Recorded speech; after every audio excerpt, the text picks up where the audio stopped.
This episode was produced with audio effects in full surround sound. For the best experience, we kindly recommend you listen with headphones. Hi, listeners. I'm Nikki Boyer, and I have a story I want to tell you. A story about a lonely janitor seduced by a fatal attraction. So gather around and listen close.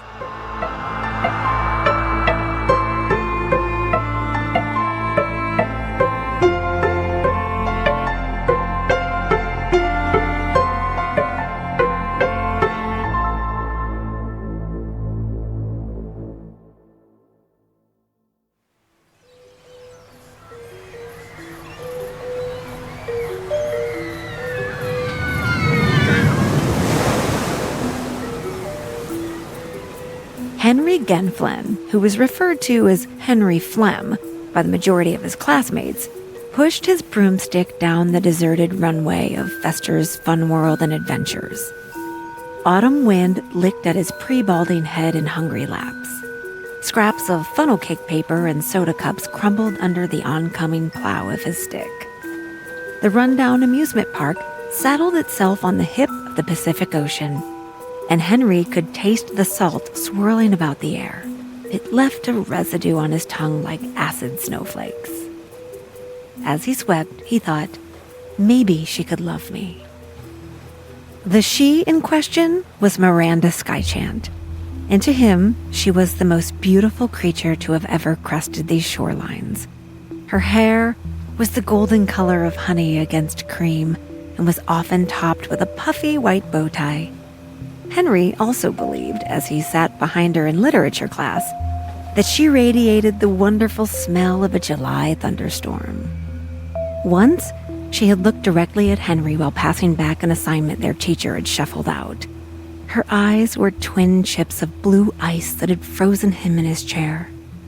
Frozen starlights were the words he had scribbled up and down his assignment in frenzy, his heart beating faster than it ever had before. He hadn't a clue what his actual homework was when leaving class that day. Henry continued pushing his broomstick up the main boardwalk of the park. The echoes his sweeping made talked back to him in snake speech.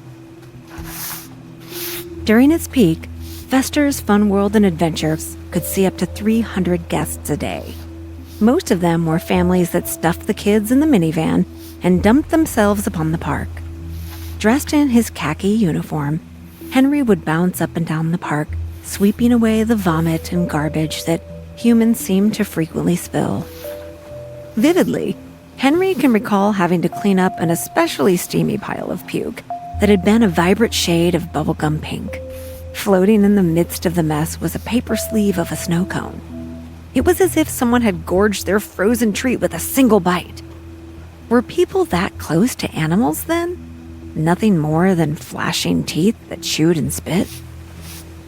As Henry made his way towards the Ferris wheel that sat on the edge of the boardwalk like an old watermill, he thought the answer to that question was closer to the affirmative than not.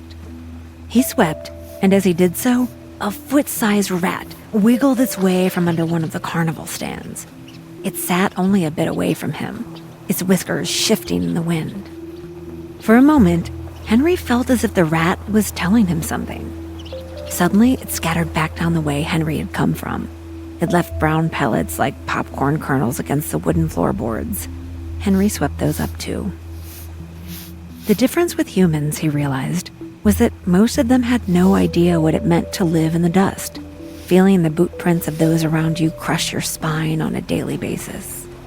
Unlike animals, humans used phrases like, "Snot you later, Henry Flem," or "Flembag Henry," or "Flemboy," or...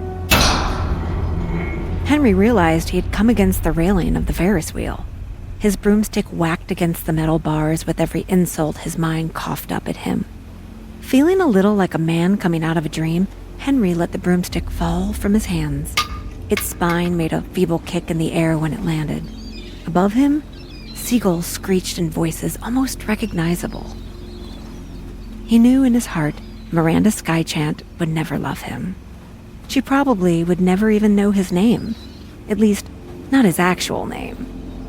This thought of her indifference one that has tried to plant itself many times in his brain, was yanked from the soil of his mind like a weed.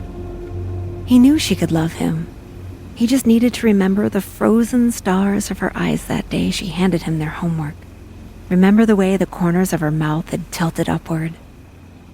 Henry stood in a pile of human garbage, his mouth open as his fantasy draped around him like a magician's cloak. Henry whipped his head around towards the opposite side of the boardwalk. At first, he couldn't identify what had made the sudden noise. Perhaps it had only been a wave slapping against one of the support beams down below. Just as Henry was forgetting the noise even happened, his eyes fell on the splintered doorway. It was, he realized, the entrance to the attraction called Mystic Mirrors Find Your Mystique. A 10-foot Egyptian princess stoically stood on the roof of the building.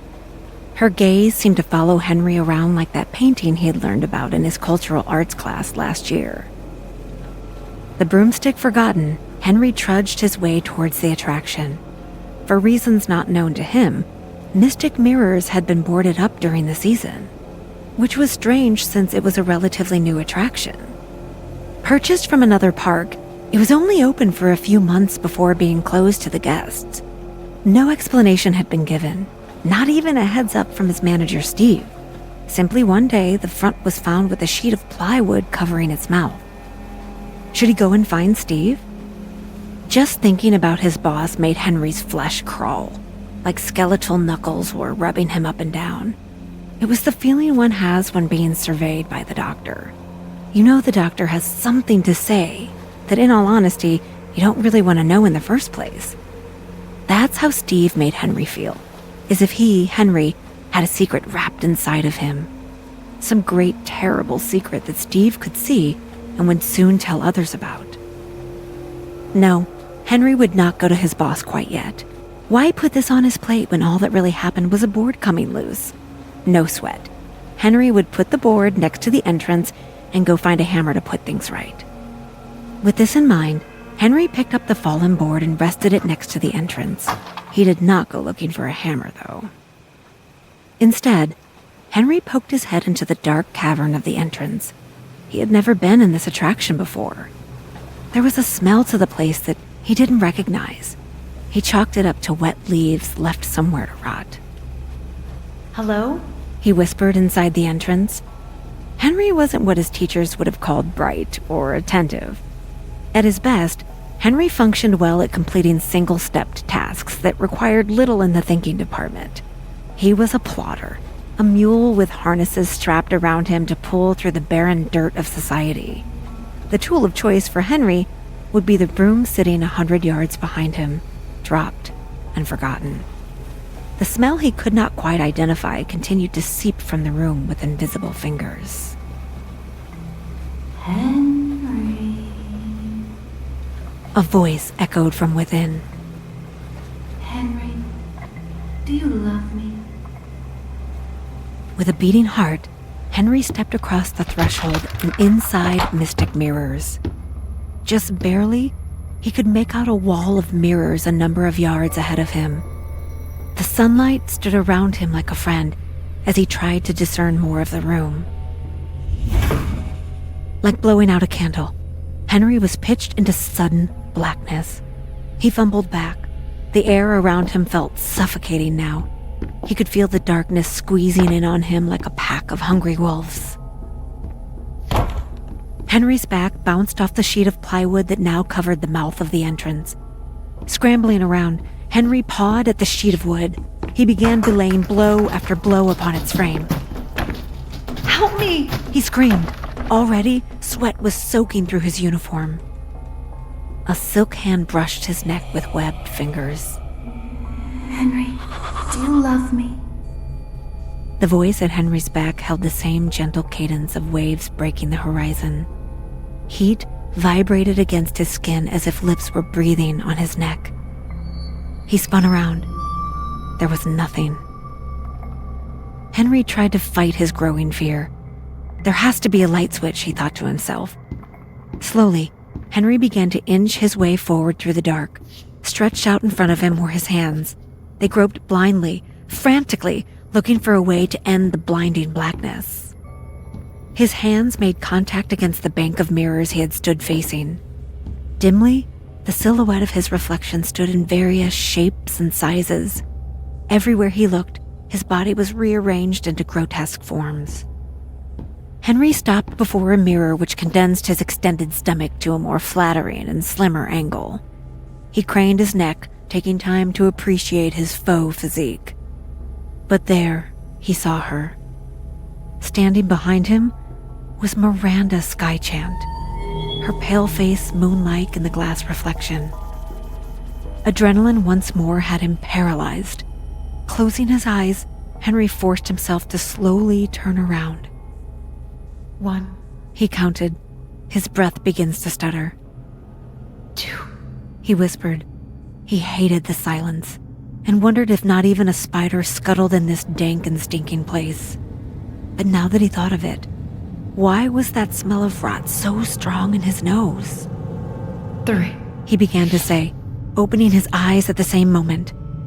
Where Miranda's blue-chipped eyes were supposed to be, Henry now stared into the hollow sockets of a dead woman. Maggots, bone white in the darkness, clung to her eye holes like leeches sucking on skin. Her cheeks looked clawed and mangled, and Henry could see her entire row of teeth on the left-hand side of her face. The remaining skin hung in tatters like rotten sails against her cheek. A black serpent sprang from her mouth before realizing he was looking at her tongue. My lover, the Miranda creature breathed out to him. His sinuses suffered in the smell of a skunk being roasted alive. A tongue stain the color of ink lapped his neck as he stood frozen in horror. Kiss me, it cooed in Henry's ear. A termite dropped from her nose and began to make its way inside Henry's eardrum. Suddenly, he felt a flash of hot knives puncturing his neck. The bite left Henry less than a throat to scream with. The only thing he could do before the darkness took him was to listen. Listen to the mad scrambling of a termite burrowing in his head, and listen to the suckling of his Miranda chewing at his neck. At last, his wish came true. Now he was hers. Till death did he part.